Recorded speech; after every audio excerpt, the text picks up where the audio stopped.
Hello, good morning, Gary Champion. Once again, this is a follow-up video to the one I did about Clarence Thomas. And some of y'all thought I was being a little harsh on him. In reference to people that we pay to work in our government, and then they take money from other people, oligarchs, people with a lot of money, oil companies, whoever it is. They're just giving them this money, and they're not reporting it.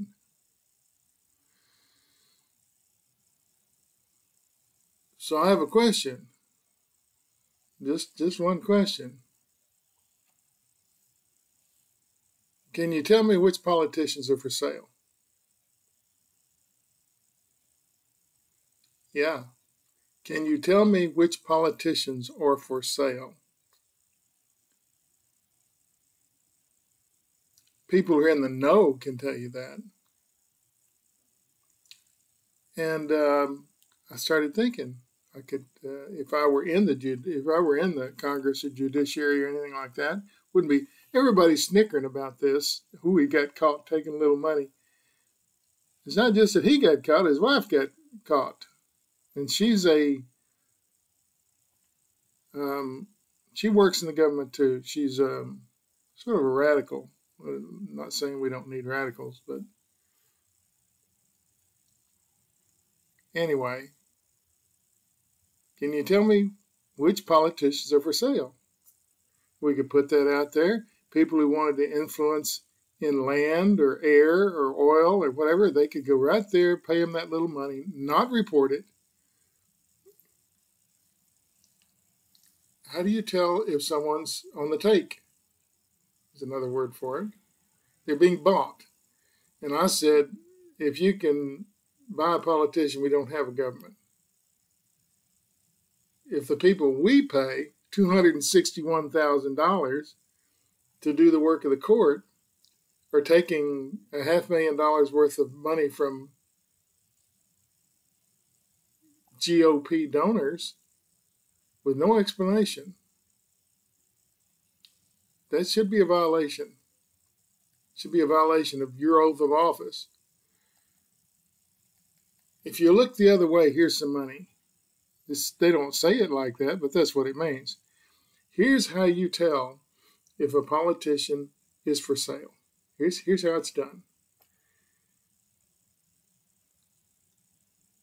You pick a particular politician, one you think that's on the take, and you look at his salary, you look at his background, and you start looking at his financials.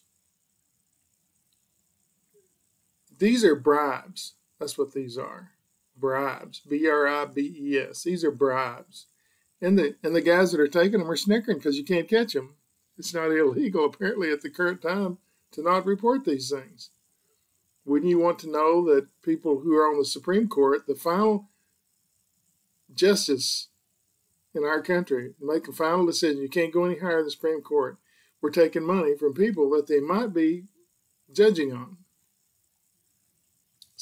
Anyway, you take one of these guys, Clarence Thomas is a good example. He's taking money from, here's some orbs. He's taking money from people he shouldn't have. He doesn't see anything wrong with it. He takes vacations, yachts, air flights, hotel rooms, bribes. I'm going to say it right out loud. It's a bribe. Ooh, look the other way when this comes up. So you find the justice. You find the money he's been given. You track it to the people that gave it to him. And then if any case comes up regarding these people that gave him the money, and he judges it other than what it should be. Now, that's a big deal. If he says, oh, you can pollute oil, you can throw oil in the water, then he's guilty of taking a bribe. What else could it be? Hard to catch him at that. Cases don't come up all that often. And a lot of people give these people money in the off chance that somewhere in the future they will get caught up in something. Go easy on me. Find me, but don't find me very much. That's why air pollution is a joke. They catch them at it. Everybody knows who they are. They're snickering too. They pay a $10,000 fine and they create $1 million worth of environmental damage on our children's lungs, for one. Your child grows up and has problems breathing. Well, he's been breathing crap his whole life. Stuff that should not be in the air would not be in the air if manufacturing companies hadn't broken the law. This is like that. If a politician receives a gift, let's say, he gets a gift of so much money, and then 5 years down the line, the guy that gave him the money is up for something, and they judge him lightly or not at all. They just let him pass. That's a bribe. That turns from a gift to a bribe. Who else would you want to bribe except the Supreme Court Justice? And he's been there 30-something years, and he's taking money all the time. And his complaint is he can't live on his salary, which is $261,000. I don't know anybody who couldn't live on that. I don't have that kind of money, but I could live on a fraction of that.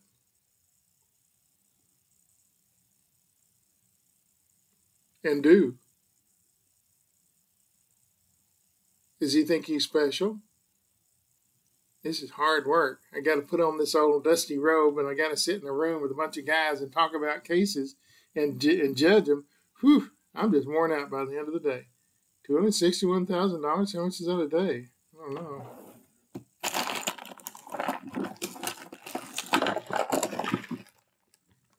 This is my organized drawer where nothing is organized. Let's see.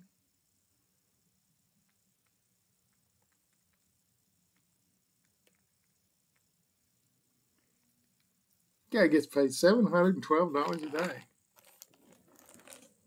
Woo! Anyway,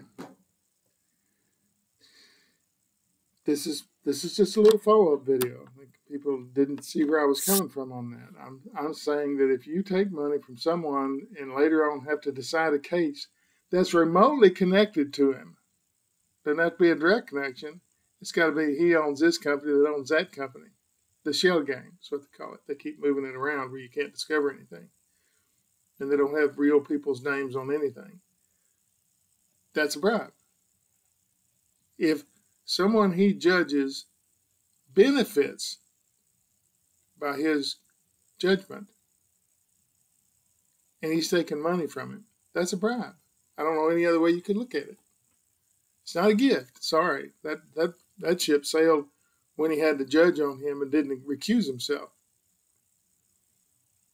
and say, I'm sorry, I can't decide on that. I have taken bribes from this man, so I can't judge on this one.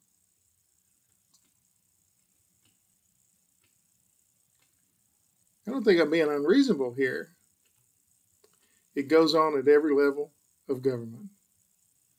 From the smallest to the largest, someone's taking a bribe, and they're not doing their job in order to continue getting that bribe, because that's how they're affording their house or their car or their extra vacations or whatever.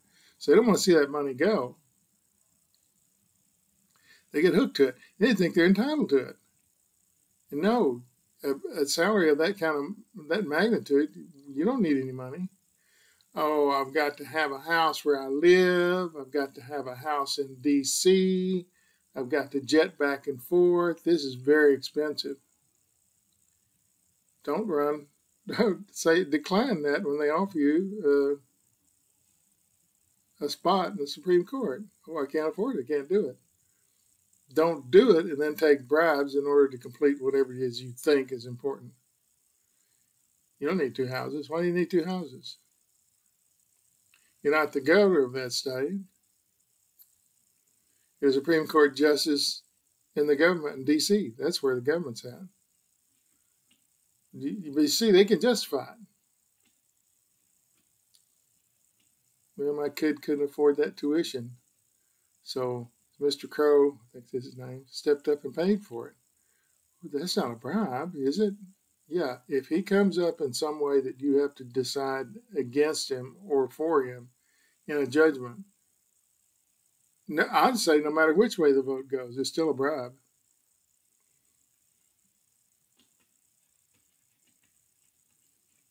And it's not necessarily the judgment. He's sitting there in the chambers and they're discussing this man and having an action or against the company.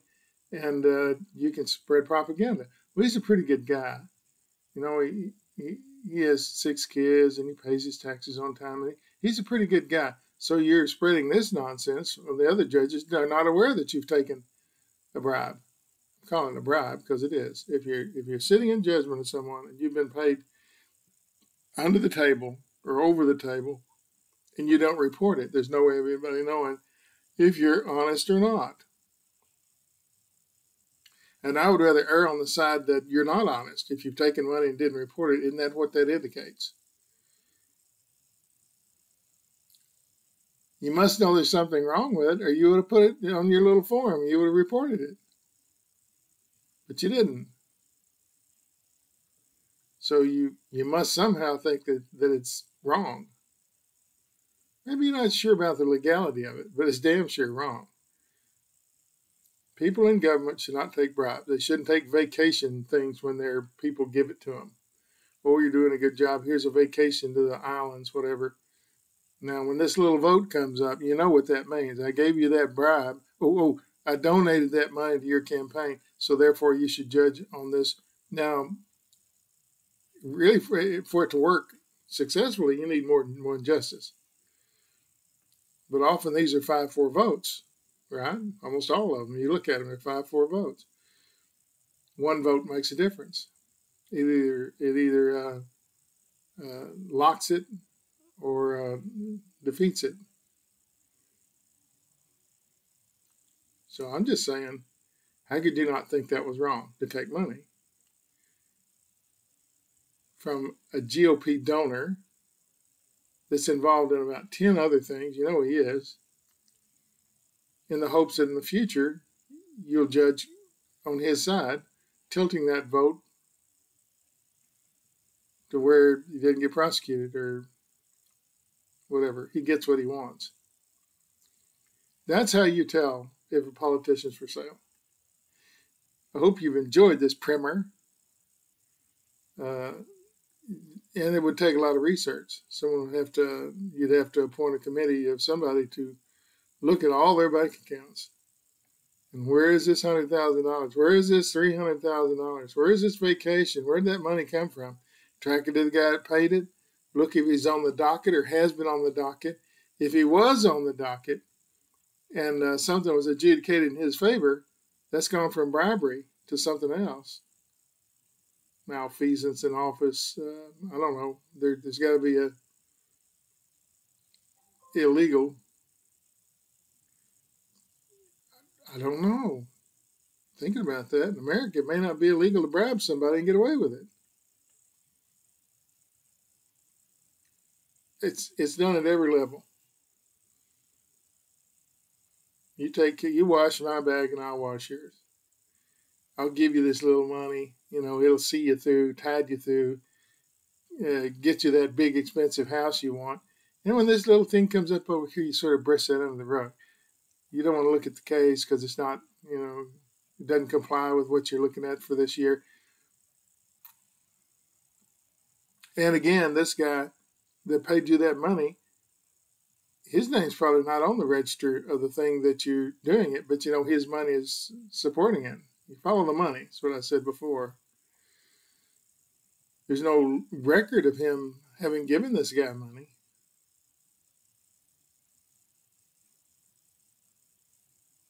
He did it through a shell company, maybe. There's this company over here who puts money in there and they distribute it. They have these super PACs that do that. They have slush funds of money, both sides. They have slush funds of money where they're trying to influence people. They're bribes. It's a super PAC. We're going to give so much of this money to this, if they do this, if they comply with that. That's a bribe. Our government's been bought. If one person's been bribed and something turned out the wrong way, we don't have a government. We have a fake government in which all the real deal is done in the back room. Come on over, we'll have some brandy and cigars, and we'll decide who's to do what here. It's kind of like in the days of Judge Roy Bean. We'll hang him, no matter whether he's guilty or not. But you see my point. The whole system is corrupt if one person takes a bribe and then judges unfairly. There's rules to be followed in the judgment of these things. Sometimes they follow them, sometimes they don't. That's part of the follow the money thing. Follow the money. Find out who paid him this money, who dropped this money in their account, who had access to it. And then nobody's hidden. If you dig far enough, you can find out who they are. No one's anonymous. Money carries trails with it. Paper trails, digital trails. You can't just give someone $100,000 without it being found out. Now, again, that's shell company, but you have to, if you dig deep enough, somewhere on there that their name is on there. Not the first name, so maybe the 100th name. Anyway, why am I on this corruption thing? Because it's going on. And nobody else is saying anything about it, so I figured I would. It's gone on since the beginning. I'm sure Lincoln took a fiver under the table to decide who got the goat or the pig or whatever it was.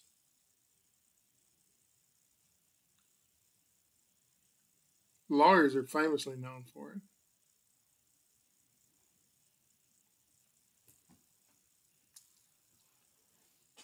And that's why Donald Trump's guys are going to jail left and right, being prosecuted, because they lied. They misrepresented evidence. They obfuscated. They dirtied the water. Oh, no, that didn't happen. That isn't what really happened. But it did. And now they're part of the conspiracy to cover up the problem, which is exactly what happened with John Dean and all those other guys for Nixon. It wasn't, they didn't get in trouble for what they did. The White House break-in was just, they wanted Ellsberg's psychiatrist records on him because they wanted to blackmail him, coerce him to not do the things he was doing, which is reveal military intelligence while the war was going on. It was a cover-up. It wasn't that. But they covered it up, which says to me that they knew it was wrong. That's why they covered it up. The same here.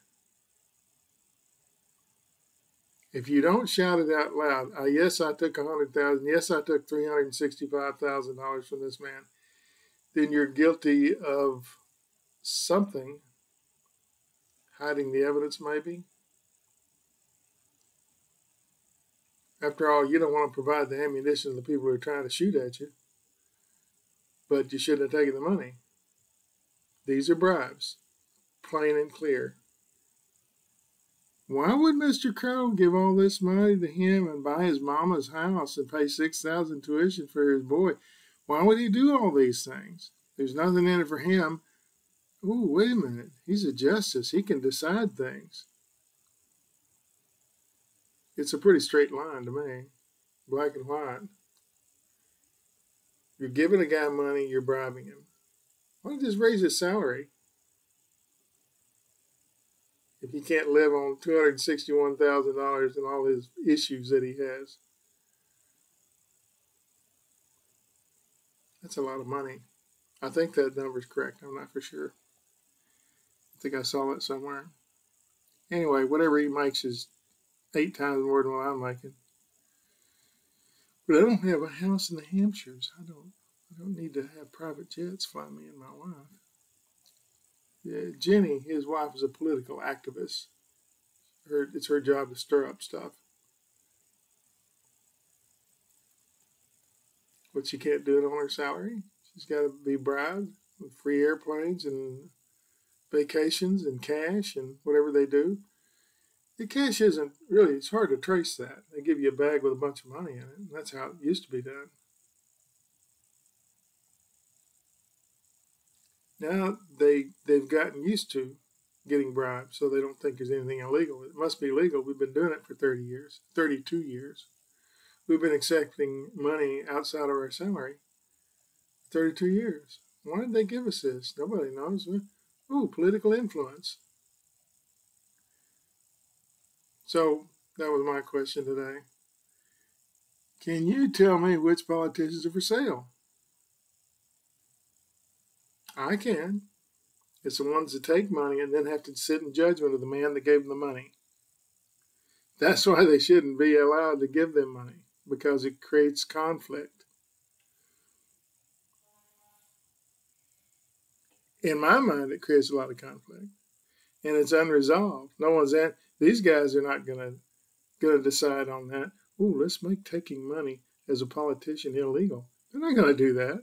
That's their bread and butter. They're making more money doing that. Why not go out and do some speaking engagements? It's the same thing. You do a speaking engagement for a Democratic or Republican led thing, and they give you a ridiculous amount of money. It's a bribe. No one in the world whose words come out of their mouth that they can talk about something is worth all that much money. It's not. So every time they speak at a political event and make $200,000 or $300,000, that's a bribe. Sorry. And most politicians do it. That's how they pay their bills, but it's a bribe.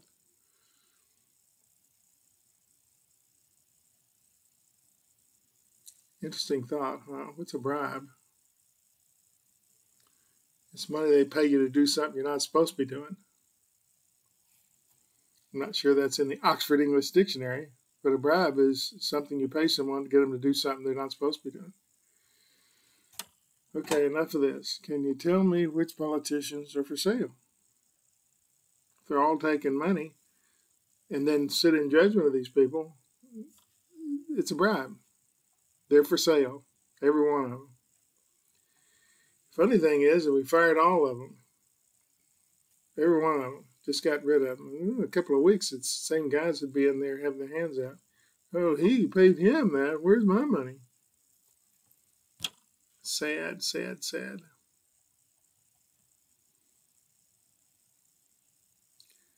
Anyway,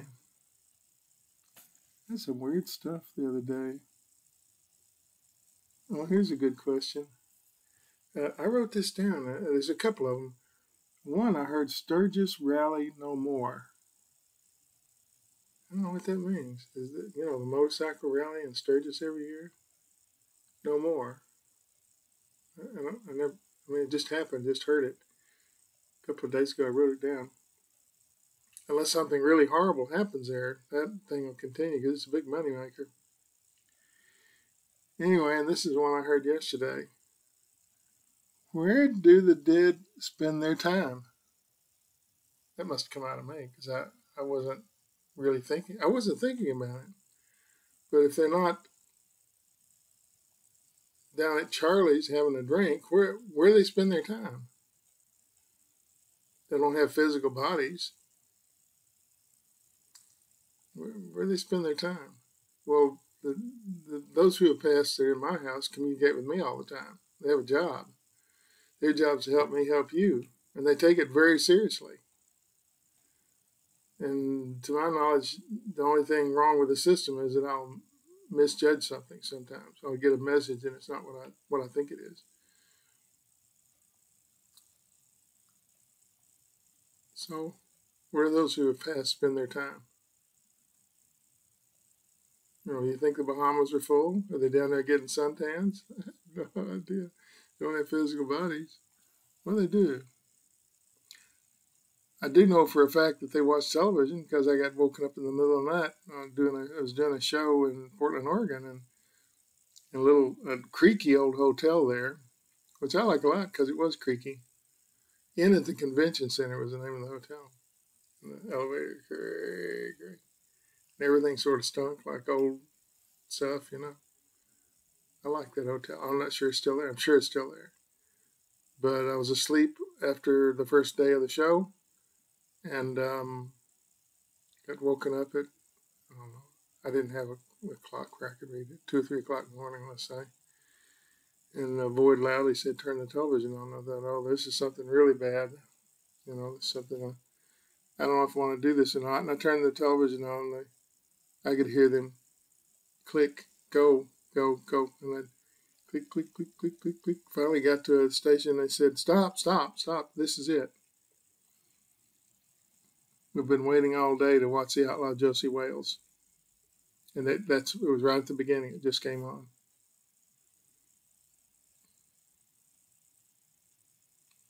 So I know they watch television. I know they do read books over people's shoulders. They've told me they do that to me. If I'm reading a book, they'll read it over my shoulder. Guess they have no fingers, can't turn the pages. Or they just like interacting with me or whoever's reading a book. I know they go to the movies because they've gone with me lots of times when I used to go to the movies before it got all loud and telephones were on and people, it's my phone. What do you mean telling me I can't have my, ruining it for 100 people. I just don't go anymore. I go to watch the movie. I don't go to talk on my phone. The addiction is that great. The attachment and the addiction to a phone is that great in our society. Anyway, I know they do a lot of normal things that we do. But they can't all be sunning in the Bahamas or whatever they do. Anyway, I thought I might try to investigate that in some way in a meditative state and see what I come up with. But I already know part of the answer is that they do the things we're doing, or they interact with us from day-to-day basis. Mine do anyway. And the interest of making your life better. No fear, no regret, no anger. Thanks for watching.